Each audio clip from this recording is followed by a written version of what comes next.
Bienvenidos y bienvenidas a Perspectiva Social Podcast, un espacio para conversar de manera simple y cercana acerca de temas que inciden en todos y en todas desde una perspectiva social. Saludos a todos y a todas y bienvenidos al tercer episodio de Perspectiva Social Podcast de la primera temporada. Yo soy Carla Vargas y una vez más encantada de estar aquí. Hoy me acompaña Alejandro Coté, trabajador social comunitario, entre un montón de sombreros más que vamos a estar hablando más adelante. Antes de eso, vamos a hacer un pequeño recap de los episodios anteriores. En el primer episodio estuvimos hablando sobre qué es la política pública y cuál es su importancia. En el segundo episodio tuvimos una invitada también hablando y analizando la política pública desde la mirada de la perspectiva de género y de cara a la crisis sanitaria del COVID-19 que estamos enfrentando en el mundo. Y en este tercer episodio vamos a estar hablando sobre la urgencia de las políticas públicas para comunidades vulnerabilizadas. Esto también a raíz de todas las preguntas que nos estuvieron haciendo en las redes sociales sobre cómo se puede involucrar a la comunidad. Ya hemos hablado sobre la base de lo que es esta disciplina, sobre cómo se analiza lo que estamos viviendo hoy día, así que creemos pertinente hablar un poco sobre cómo se desarrolla la política pública en las comunidades vulnerabilizadas, y vamos a hablar un poquito sobre qué son comunidades vulnerabilizadas, qué significa esto y cómo la política pública se posiciona aquí. Así que sin más, bienvenido a Alejandro Coté. Alejandro Coté tiene muchísimos sombreros, pero sobre todo trabajador social comunitario, y bueno, nada, que puedas introducirte un poquito. ¿Quién es Alejandro Coté? ¿Qué has hecho? ¿Cómo puedes aportar en este espacio de comunidad? Pues mira, como dijiste, yo soy trabajador social comunitario, egresado de la Universidad de Puerto Rico. Me crié en un caserío de San Juan, a mucha honra, y pues he tenido el privilegio de terminar un doctorado en política social y sobre todo la Universidad del Barrio. Más que todo, la gente que me ha enseñado a hacer cada vez un mejor trabajador social comunitario. Sobre 20 y pico años de trabajo en comunidad, aprendiendo del barrio todos los días. Definitivamente, ya has trabajado en comunidades vulnerabilizadas. Me estabas explicando que las comunidades vulnerabilizadas, en este caso, tendría que especificarse que es de un área geográfica, que estamos hablando sobre comunidades como el Caño Martín Peña. Eres exdirector del proyecto Enlace de las comunidades del Caño Martín Peña, que estuvimos hablando en el primer episodio sobre eso. También estuviste en Península de Cantera y en un montón de comunidades más que has podido desarrollar como organización comunitaria, básicamente. Eso es lo que has hecho allá adentro. Sí, he tenido la suerte de trabajar en comunidades con un corazón inmenso y un deseo de trabajar organizadamente por su barrio, así que tuve ese privilegio de trabajar con ellos desde que me gradué de la maestría en trabajo social comunitario y aprendiendo de ellos todo el tiempo, y obviamente también he hecho otros trabajos desde diferentes organizaciones y agencias, y dándole consultoría a agencias tanto en residenciales públicos como en comunidades del resto del país. Me estabas hablando de eso mismo, de la consultoría. Ahora estás cofundador de El Enjambre, que es una consultora, prácticamente una consultora social, que lo que busca es trabajar, fomentar y apoyar las organizaciones comunitarias meramente, o también trabajan con otro tipo de... No, trabajamos con ONG, fundaciones, el sector privado que deseen acortar el camino, ¿no? Nosotros aprendimos a meter las patas un montón de veces, y en ese sentido, pues, aprender del barrio nos enseñó también a aportar, y tenemos que dar la responsabilidad de mirar cómo hay espacio y cómo aprovechar esas fisuras para poder acortar el camino, ¿verdad? Y lograr éxito en menos tiempo. La gente está dejando el corazón puesto en los procesos comunitarios, los procesos de país, y se nos cansan Claro. Porque están sobre lo mismo muchos años. Así que nosotros, después de esas experiencias adquiridas, hemos estado aportando a diferentes organizaciones, fundaciones y otras a hacer sus proyectos más viables, más efectivos. Nos estaban mencionando la universidad del barrio.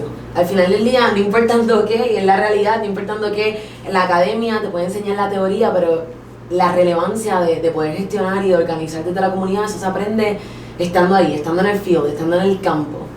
Yo creo que hay dos cosas. Una, al yo venir también de un sector marginado, pues sobrevives a muchas cosas y aprendes también de esa maña, ¿no? y de ese liderazgo que tiene la gente del barrio. Y precisamente cuando llegas a trabajar ya profesionalmente, que traes unos conocimientos desde la academia, también puedes combinar los conocimientos de la gente. Entonces ya tú estás trabajando día a día, montando proyectos con la gente facilitando procesos, la gente organizando su comunidad, es otra cosa. Se te da todas unas herramientas que las vas atando a todas unas teorías de trabajo social que te sirven entonces para hacer un trabajo bien integral. En ese sentido, partiendo desde la base de la gente, partiendo desde la realidad de la gente, no partiendo de la realidad de la academia. Claro. Y un poco, pues ese saber popular te da muchas más herramientas para poder aportar y seguir todavía aprendiendo, un poco atando la teoría con la práctica. Y que eso, me están mencionando cómo ser relevante con la teoría, con la academia, en comunidades vulnerabilizadas particularmente. ¿Qué son comunidades vulnerabilizadas, Alejandro? Si vamos a hablar sobre eso, ¿y cuál es la importancia también de la política pública en estas comunidades?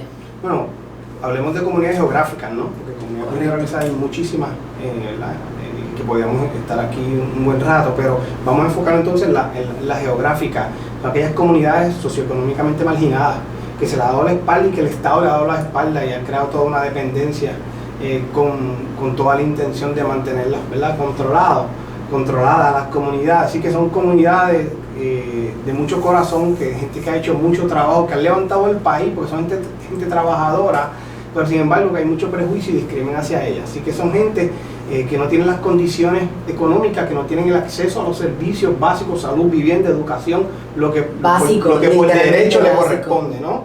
Y hay miles de historias que podemos hacer hoy sobre precisamente eso, sobre el poco acceso que tiene nuestra gente a una educación de calidad, a una salud de calidad, a una vivienda de calidad.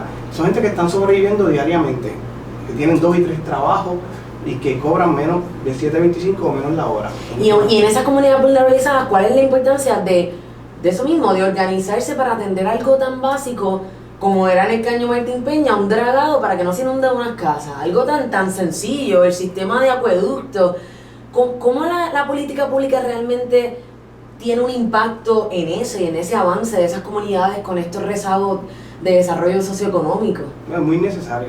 Las comunidades que se han organizado son las que han podido adelantar procesos de mejora, de vivienda digna, de mejores procesos de educación. Aquellas comunidades que no se organizan y crean política pública, lo que reciben son servicios de baja calidad, incluso de organizaciones que con gran corazón están ahí, pero que son asistencialistas. Claro. Pero cuando son comunidades organizadas que tienen una meta clara, que miran el desarrollo integral desde una perspectiva de empoderamiento, de una participación activa de la gente, pues entonces es diferente. Y cuando mencionas que es asistencialista, para los que no conocen un poco el proceso, ¿a qué te refieres exactamente con decir es que es simplemente asistencialista o transitorio? Bueno, lo que pasa es que el servicio es necesario, ¿ok? Porque todos necesitamos, tenemos unas necesidades, pero si el servicio se convierte en algo que te mantiene en tu estatus, ¿verdad?, de dependencia, una codependencia. Correcto. Entonces el servicio sí es necesario, pero debe ir acompañado de un proceso de pensamiento crítico, de fomentar la conciencia crítica en la gente, de buscar promover que la gente participe activamente en la toma de decisiones de esa necesidad que la misma gente identificó, ¿verdad? Pero claro, cuando se convierte en un servicio de dar y dar y dar, pero no provoca un proceso de empoderamiento y de organización comunitaria, pues entonces crear dependencia de una comunidad que lo que recibe es un servicio que le conviene muchas veces al Estado, porque mantiene a una gente controlada, una gente que no piensa críticamente. Cuando la gente empieza a pensar críticamente, que tiene el derecho a que el Estado tiene una responsabilidad, ¿verdad?, y que el sector privado tiene una responsabilidad también, pues entonces empezamos a mirar diferente, pero empezamos a exigir lo que por derecho nos corresponde. O sea, tenemos un alcalde o una alcaldesa y son empleados que cobran gracias a que existe una comunidad y que tienen una responsabilidad, no es un favor que te está haciendo. Claro, y en tu experiencia, ¿eso es la mayoría o eso es una minoría? ¿Sobre qué? Sobre quienes realmente reconocen conscientemente el derecho que tienen sobre poder reclamar sobre estos derechos humanos y sobre estas necesidades básicas que nos yo creo que falta trabajar con promover la conciencia crítica. Hay gente que tiene conciencia, ¿verdad? Tenemos conciencia de que existe un problema, pero la conciencia crítica es otra cosa, ¿ves? Cuando tú te cuestionas, ¿verdad? Pero adelantas también y aportas, entiendes que tengo una responsabilidad de aportar. Entonces, en ese sentido, Yo creo que falta mucho por seguir trabajando desde grados primarios hasta las poblaciones adultas, la conciencia crítica, ¿no? ¿Por qué no pasamos de aquí? Sí, está mal el gobierno, sí, está mal tal persona, pero ¿por qué no pasamos a votar en contra, a mirar fuera de los partidos políticos, a mirar fuera de las religiones? O sea, cuando empezamos a mirar diferente, entonces empezamos a cuestionarnos y a cuestionar desde la familia, desde las instituciones, ¿verdad? Desde el mismo país. Pero la gente está mirando desde sus tribus, de la tribu político-partidista. Y ahí viene la organización comunitaria, ¿no? Y si fuésemos a identificar unos elementos bien importantes sobre la organización comunitaria, precisamente para esto, para poder tener unos avances que son totalmente necesarios a nivel de país y que, bueno, pudimos verlo también en el verano de 2019, que a mi entender creo que fue un simbolismo bastante... Y digo simbolismo con toda la intención porque creo que fue algo simbólico muy importante, ejerciendo nuestro derecho, pero por otro lado también se quedó ahí, lo que estábamos hablando, la falta de la ejecución post la organización.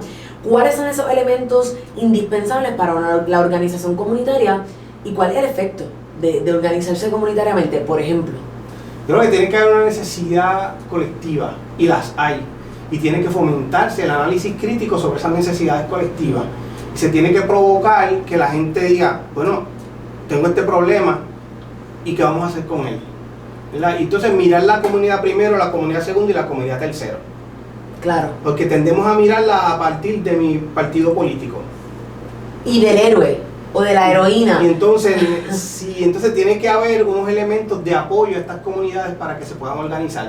La comunidad por sí sola no va a poder, porque el mundo es una selva de cemento, el país es una selva de cemento, que tiene una gente que está mirando de otras maneras también para mantener tu perfil bajo, tu perfil como comunidad, de que no es así. Y todos lo asocian con comunismo, con socialismo, todo lo colectivo lo asocian con toda la organización algo malo. Es correcto, toda la organización es precisamente para un fin negativo, cuando al contrario. Y podemos poner el ejemplo del Caño Martín Peña, y vuelvo con esto porque tenemos a Alejandro Cote, que fue... Bueno, estuvo muchísimos años liderando el proyecto Enlace. Alejandro, háblanos un poquito sobre eso, sobre esto que me están mencionando ahora, sobre la organización comunitaria, la importancia de eso en las comunidades, las 8 comunidades de casi 26,000 habitantes del Caño Martín Peña. Mira, en el caso del Caño fue interesante porque existía una política en aquel tiempo, estaba como gobernadora Sila María Calderón, y había una política de establecer un trabajo con las comunidades. Y aprovechamos esa fisura donde se crea una institución desde el mismo Estado, en este caso la Autoridad de Carretera y Transportación, pero aprovechamos una fisura. Hay un discurso del Estado de que tiene que haber participación. Aprovechemos y participamos activamente. Organizar la comunidad a partir de que había un discurso y había que aprovechar y colarse por esa fisura. Se organiza la comunidad y establece, ¿verdad?, cómo quieren hacer su trabajo. Estamos hablando de 8 comunidades, que cada cual estaba por su lado.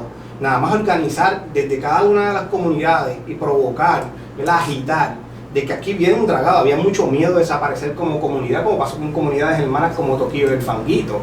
Así que el Eso está en San Juan, en la capital, pegadito al lado de la Milla de Oro. Desarrollo económico puramente entonces, ahí para los inversores. Claro, y entonces la gente te miraba como estos son o populares o son del Banco Popular. Porque venía con un proyecto que venía desde el Estado. Así que nosotros aprovechamos este caso, aprovechamos esa fisura, nos colamos por ahí y dijimos, bueno, ¿qué ustedes van a hacer? El proyecto va a venir de dragado. Va a venir como quiera, como sin ustedes. Entonces el miedo a desaparecer también provoca que se organicen y se junten. Pues no es una comunidad, 8 comunidades. Claro, o sea que inicialmente, y si atamos ese cabo, inicialmente es la conciencia crítica. O sea, esa semilla de decir, espérate, pero es que nosotros también nos podemos desaparecer, nosotros también nos pueden desterrar, como ha pasado con muchísimas otras comunidades en Puerto Rico. Nos pueden mover otro espacio para poder desarrollar el área de las comunidades para inversores. Entonces, inicialmente es esa conciencia crítica, se organizan a raíz de ese miedo y de esa provocación muy intencional, y luego de eso entonces crean una propuesta. Había necesidades comunes, porque tenías que crear un plan. Claro. Protesta con propuesta. Claro. Así que crearon un plan de desarrollo integral, ¿verdad?, donde decidieron ellos dónde estaban los problemas, cómo querían trabajar con los problemas, porque no es dime los problemas, yo profesional, vas a trabajarlos de esta manera, no, ellos también trabajaron con diseñar cómo querían trabajar con ellos. Y hubo una participación activa, 8 comunidades juntas. Ahí estamos hablando de la autogestión. Claro, logran entender que primero es su comunidad, segundo su comunidad, tercero su comunidad, cuarto los partidos políticos. Y había gente de todos los colores que entendieron que se les iba la vida ahí. Se organizaron y presentaron una propuesta al Estado. Y esta propuesta se diseña con la comunidad primero y entran unos sectores como abogados o abogadas, planificadores, trabajadores sociales, a apoyar como facilitadores, no a decidir. La comunidad primero decide lo que quiere. ¿Ve? Y entonces se le ponen las palabras técnicas y se presenta un proyecto de política pública. Se identificaron unos senadores que tenían, ¿verdad?, una responsabilidad con San Juan para que cogieran el proyecto de la comunidad. O sea, que hicieron prácticamente un plan de trabajo con atender la necesidad. Completo, y dijeron, ¿de qué vale tener un plan de desarrollo luego? ¿De qué vale yo tener un plan de desarrollo si no tengo una política? Porque cada 4 años cambian rojo azul. Lo importante de la política pública, precisamente correcto, para eso. Correcto, y dijeron, pues hay que hacer un plan que tenga vigencia de 20 a 25 años, que independientemente de los colores, nosotros seguimos con nuestra situación. Con su plan de trabajo. Y lograron un proyecto y fue aprobado la ley 489 del 24 de septiembre del 2004.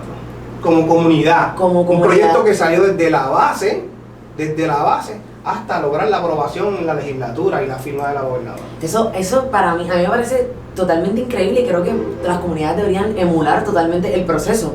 Y que para recapitular un poquito, estamos hablando de que se tiene que identificar con conciencia crítica, de ahí partir o provocar un poco de conversación, identificando cuáles son las necesidades, establecer un plan de trabajo comunitario, ¿no? ¿Sabes quiénes están dentro de las comunidades? 8 comunidades, estamos hablando de casi 26.000 habitantes o más. Residentes. Estamos hablando de residentes que son un montón y que se organizan, crean un plan de trabajo a raíz de sus necesidades y de cómo resolverlas. O sea, este es mi problema y así lo vamos a resolver.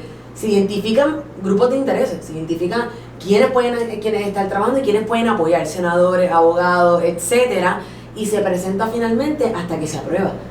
Y se crea entonces la ley 489 para el desarrollo integral del Caño Martín Peña, de la reserva del Caño Martín Peña, que a mí me parece, a mí de verdad, bueno, incluso en 2016 la ONU los premia, y los premia básicamente por esa misma autogestión, ¿no? Creó un fideicomiso de tierra. O sea, una de las cosas innovadoras de este proyecto es que crea una titularidad colectiva.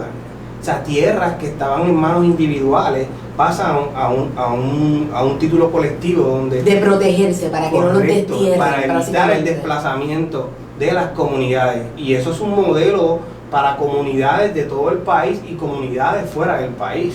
Hoy día muchas comunidades de otros países vienen a ver el fideicomiso de tierra del Caño Martín Peña, precisamente porque son comunidades socioeconómicamente marginadas, ¿verdad?, que llegaron y ocuparon unos espacios que no tenían título individual, tenían título sobre la casa, y hoy día tienen título, ¿verdad?, que amarra su casa con la tierra, y más que todo que un título colectivo. Vinculado, correcto. Entonces, ya hablamos un poquito, ¿verdad?, del Caño Martín Peña, de cuáles son esos elementos importantes para la autogestión comunitaria y para básicamente poder proponer política pública desde la comunidad. Pero a mí me causa una pregunta, una inquietud. ¿Cómo una comunidad vulnerabilizada, o como estamos hablando de una comunidad, estamos hablando de comunidades geográficas, una comunidad con muchísimas necesidades, como era el Caño Martín Peña o también Península de la Cantera u otras comunidades, que realmente hay muchísimas en Puerto Rico, hay demasiadas en Puerto Rico, con tanta necesidad se organiza? A mí me causa esa duda. Yo, ¿cómo realmente con tanta necesidad se organizan y crean un proyecto de política pública, que sabemos que la política pública en todos los términos es muy alejada, muy elitista, muy clasista, un proceso muy burocrático, y el poder realmente de poder entonces vincularse? Si otras comunidades quisieran desarrollar política pública, ¿qué sería eso primero? Que no tienen un proyecto enlace, porque yo creo que en este caso ayudó muchísimo que Proyecto Enlace estuvo ahí liderándolo, ayudándolo a organizarse. En el caso de otras comunidades que tal vez no tienen un proyecto transitorio como era Proyecto Enlace, ¿qué sería eso primero que tú pudieses identificar, elemento esencial para eso? Pues no solo que tenga un proyecto enlace, porque ha habido muchas comunidades y hay comunidades que tienen hoy día muchas ONG o proyectos que están ahí y no han logrado política pública, ¿verdad? Entonces depende mucho también de la visión que se cree con la comunidad y del acompañamiento que sea uno de facilitador. Y no han logrado política pública, ¿tú crees que porque no es las comunidades no lo ven como una prioridad, o porque no la entienden, o porque no se provocan procesos de organización comunitaria? Es que organizar comunidad es algo complejo. y que también cuando uno fomenta el pensamiento crítico en la gente, tiene que entender que te van a criticar a ti también. Claro. Y tú tienes que estar contento o contenta cuando te critican.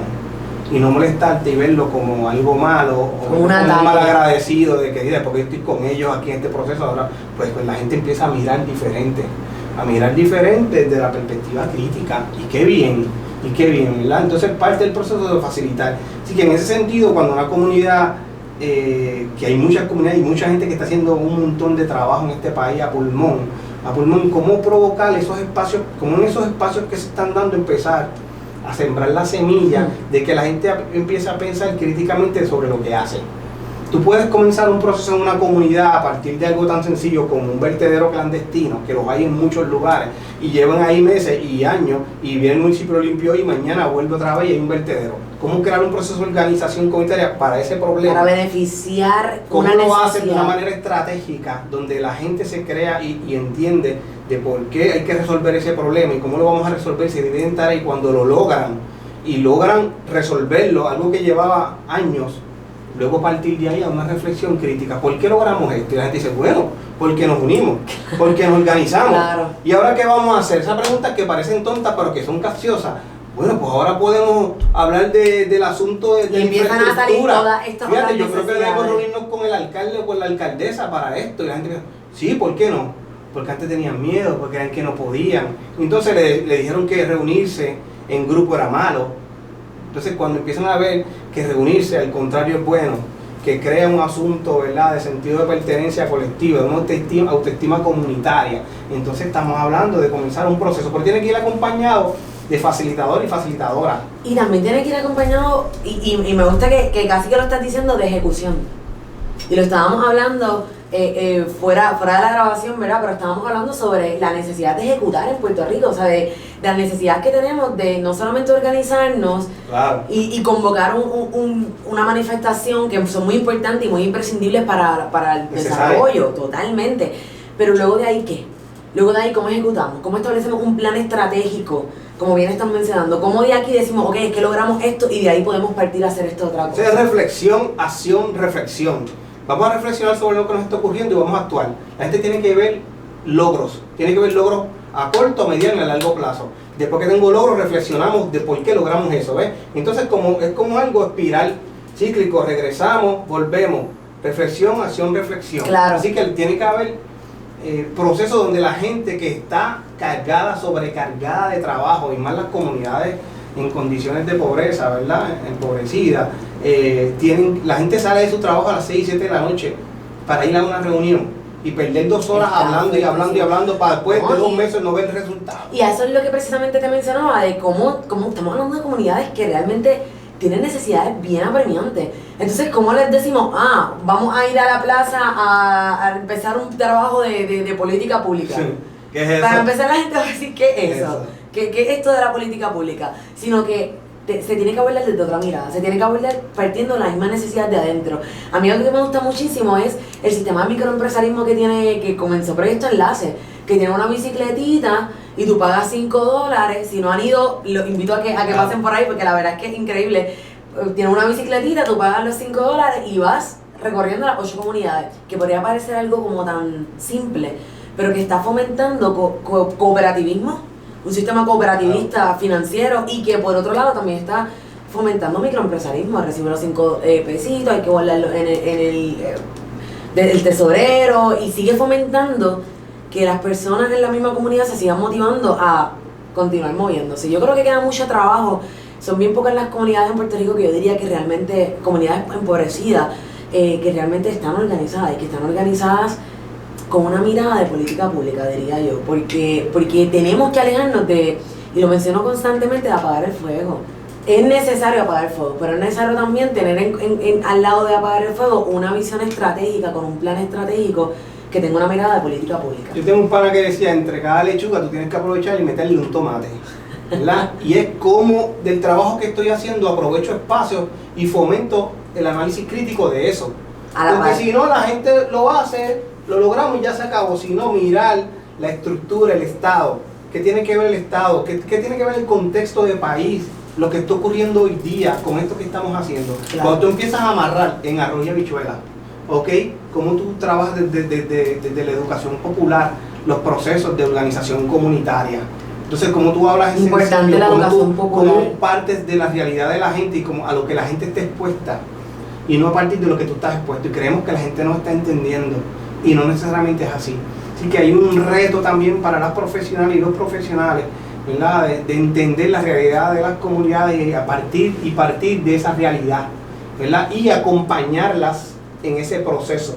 Nunca ser voces de la comunidad, nunca hablar por la comunidad, que sea la comunidad la que hable, y si no está expuesta hay que exponerla. Claro. ¿Verdad? Hay que exponerla a estos espacios, a diferentes lugares donde ellos se van empoderando. Si a ti desde pequeño te dijeron que tú no servías, que tú no valías, tú te lo creíste. Te lo creíste y que eres de esa manera. Opresión internalizada, ¿no?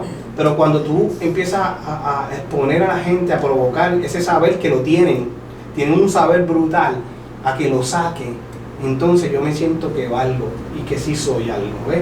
Y en ese sentido, ese es el trabajo que está haciendo mucha gente en este país, en muchas comunidades, y añadirle un poco ese sazón con achote, ese sofrito, ¿verdad?, particular de cada comunidad, para que podamos lograr ir avanzando, de menos a más, claro, de menos a más, pero tiene que ser coherente, tiene que ser enfocado. No podemos estar 3 meses en algo y la gente no ve resultados porque se te cansa y se va, porque la gente está cansada y está agotada. Se le pide mucho a las comunidades, se le exige tanto a las comunidades, caramba, que sí. Mira cómo han estado las comunidades en esta crisis. Las comunidades están en crisis toda su vida, han logrado sobrevivir toda su vida. Después del huracán la gente lavaba los matres, ¿verdad? Después se ensuciaron con agua de mierda, los lavaron y los usaban, porque no pueden esperar por el Estado, claro, a que tome meses o años a darle 500 o 1000 dólares, porque la gente sigue sobreviviendo. No le pidan más a las comunidades. Claro. Vamos a hacer un trabajo, las y los profesionales que estamos en las comunidades, desde adentro, claro, estratégico de facilitación, donde las comunidades poco a poco se vayan empoderando.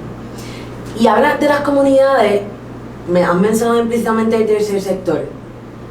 ¿Qué participación tienen los demás sectores, sector público y sector privado, en esa organización comunitaria y también en ese desarrollo de política pública de las comunidades? Mira, desde la comunidad. No es posible hacer una transformación social en las comunidades sin esos 3 sectores. No es real. Nuestra experiencia ha sido que se necesitan los 3. Pero, muy importante, la comunidad primero organizada, estableciendo su plan de trabajo. Y una vez tiene su plan de trabajo claro, con acompañamiento de planificadoras, planificadores, trabajadores sociales y otros, ¿verdad? Una vez lo tiene claro, le dice al sector privado, le dice al gobierno: ven acá, este es mi plan y yo necesito que tú me apoyes en esto, en esto, en esto. Si pones a los 3 sectores juntos a diseñar desde el principio, ¿qué pasa? Me comen a la gente. Claro. Porque la gente se siente menos y después, no te preocupes, vamos a hacer esto. Vamos con la mirada de claro, lo que mencionaste de héroe, claro, yo sé cómo hacer las cosas, yo soy profesional que estudié, que sé cómo manejarlo, y que al final del día desgastamos a quienes lo viven todos los días. Exactamente. Todos los días. Y que son necesidades, Alejandro, que son necesidades demasiado básicas. Estamos hablando, hay necesidades muy grandes, hay necesidades muy profundas que hay que atender con unas herramientas mucho más que simplemente proveer asistencialismo, ¿no? Pero también hay unas que son muy, muy básicas. Estamos hablando de comida, estamos hablando de las cajitas, a veces las cajitas de comida que a muchos nos llegan y que no necesitamos. Hay muchas comunidades empobrecidas que están pidiéndolo. Tenemos un porcentaje bien alto de comunidades empobrecidas, y de una población empobrecida tenemos casi un 46% de la población de Puerto Rico pobre. O sea, tenemos un porcentaje bien grande y tenemos que hacerle caso a esa cifra.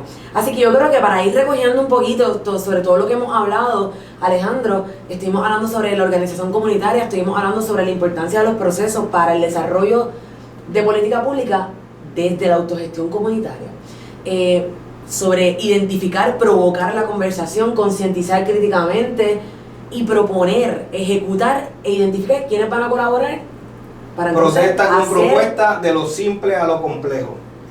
Definitivamente. Y para entonces luego proponer y que luego entonces tengamos positivamente una ley como la 489 del proyecto Enlace, el Caño Martín Peña y otras comunidades, definitivamente. Si fueses a hablarle a las personas que nos han preguntado cómo nos podemos involucrar en los procesos comunitarios de desarrollo de política pública, ¿qué sería eso que tú entiendes imprescindible que deberían hacer? Además, obviamente, de escuchar. Yo creo que ir ir desnudos como personas a las comunidades con la mejor intención de apoyar a partir de las necesidades de ellos y de ellas. Provocar esos espacios donde la gente se sienta libre de hablar y de decidir. Y ser unos facilitadores y facilitadoras. No nos enseñaron a facilitar en la universidad, nos enseñaron a decidir. Entonces vamos con esos aires a las comunidades. Las comunidades tienen un saber popular inmenso que hay que provocar que salga. Así que hay un reto para las profesionales y los profesionales de trabajar a partir de esa realidad de la gente. En ese sentido, la política pública está hecha para unos intereses particulares, no para la gente que vive en condiciones de marginalidad y de pobreza. Y que hay posibilidades de hacer un buen trabajo como han hecho en muchas comunidades, pero tiene que ser enfocado en las necesidades y en las propuestas. Tiene que ser pertinente para la gente. Si no es pertinente, la gente no debe participar. Estamos en un sistema capitalista, no liberal, patriarcal, así que en ese sentido, ¿cómo logramos hacer un trabajo con todos estos retos? Y hay mucha gente haciendo trabajo. Entonces hace falta a veces que cuando ese apoyo entre, ese apoyo sea uno de facilitar, no de decidir. Claro. Y de acompañarlos para que la gente no se sienta sola en estos procesos. Pero que pueden ser muy burocráticos, muy abrumadores. Si no, nos quedamos aquí meses hablando y la gente se cansa. Claro. Y por último, Alejandro, si fueses a contar alguna experiencia que hayas tenido en comunidad, de las miles que has tenido, una de esas experiencias que tú dices me marcó la vida y me reafirmó mi trabajo comunitario y me reafirmó que realmente mi trabajo debe trascender simplemente la academia, sino el apoyar a las organizaciones y el estar ahí de la mano. ¿Qué sería? Tal vez una experiencia que recoja un poco eso o que te haya hecho como un pare, a veces en la carrera de uno, un pare que uno dice, esto es lo que realmente... Bueno, yo creo que hay muchas cosas que uno ha aprendido en el camino y yo creo que la experiencia del G8 como grupo de 8 comunidades, donde son de diferentes ideologías y religiones y no religiones, lograr unirse como 8 comunidades y lograr un proyecto y empujarlo como comunidad con todos sus miedos, ¿verdad? Con todos sus miedos y ser ellos siempre el frente. Para mí me dio mucho en la cara en el aspecto de que había gente que tú esperabas en el sector público que en un momento dado fueran más solidarios con las comunidades y no fueron. Y la comunidad esa bofetada la recibe, y no voy a entrar en detalle, pero la recibe y al contrario se crecen. Y entienden que primero entonces debe ser siempre su comunidad. Primero, y no segundo, el partido y tercero. político, correcto. Y cuando tú estás organizado, pues obviamente la gente va a bailar tu música, no tú la música de otra. Y en ese sentido, pues uno ha aprendido que cuando la gente se expone a muchas cosas a las que no está expuesto, pues adquieren unas herramientas y el saber ya que trae popular, eso que decías al principio, esa maña, esa calle, esa universidad del barrio, pues si tú sobreviviste a esas necesidades, ¿qué más te puede tirar como comunidad? O sea, en ese sentido, la comunidad hoy día, comunidades como El Caño, comunidades en un montón de Cantera, de Río Piedras, en Comerío, en Junta El Lares, en Salinas, en Cagua, están haciendo un montón de cosas súper chulas, con gente que nos está acompañando, entendiendo cuál es su rol. ¿Ve? Y en ese sentido, si todos esos fueguitos, ¿verdad? Como decía Galeano, todos esos fueguitos se juntan, entonces tenemos un país diferente. Y yo creo que estamos a punto de eso. Yo creo que sí. Yo creo que sí. Hay un asunto de... La necesidad es tanta que ya no aguantamos el que vengan a salvarnos. Correcto. Resta dejar el protagonismo afuera, el protagonismo de algunas personas para que se entienda que quien tiene que ser la voz siempre son la gente de la base, la gente de a pie, la gente que normalmente no habla, ¿verdad? Y cuando esa gente empiece a hablar, que son muchas voces, entonces el país se va a identificar. Así, espérate, no es eso. Yo lo claro, veo ¿quién diferente. estuvo al lado y quién estuvo? Pues esta gente que hoy día mantiene el protagonismo, si logran cambiar un poco de que entiendan que debe estar atrás o al lado, van a ver que su trabajo va a ser todavía más exitoso, agradeciendo el trabajo que han hecho por tantos años. Pero yo creo que hay un reto ahí, ¿verdad? De cómo entender que tenemos que asumir un rol más de facilitador y facilitador. Es un reto alejarse del protagonismo. Yo creo que tenemos un gran problema de eso en la sociedad con los líderes, que carecemos de líderes en Puerto Rico, porque es la realidad. Así que nada, Alejandro, muchísimas gracias por estar aquí en esta conversación, honrados totalmente de poder absorber un montón de este libro de comunidad, de autogestión, de organización comunitaria, que definitivamente podríamos estar aquí muchísimo más tiempo hablando sobre todas las experiencias, así que gracias, Alejandro, de verdad que gracias sí. A ti, gracias a ti. Bueno, pues muchísimas gracias a todos los que nos están escuchando. Les invitamos a que nos sigan en todas las plataformas, que nos sigan en perspectivasocialpr.com y que puedan escuchar los demás episodios para que también puedan estar familiarizados con esta primera temporada en relación a la política pública. Muchas gracias por escucharnos y les invitamos a seguirnos en Instagram como Perspectiva Social Podcast y en nuestra web www.perspectivasocialpr.com para que no se pierdan el próximo episodio el último miércoles de cada mes.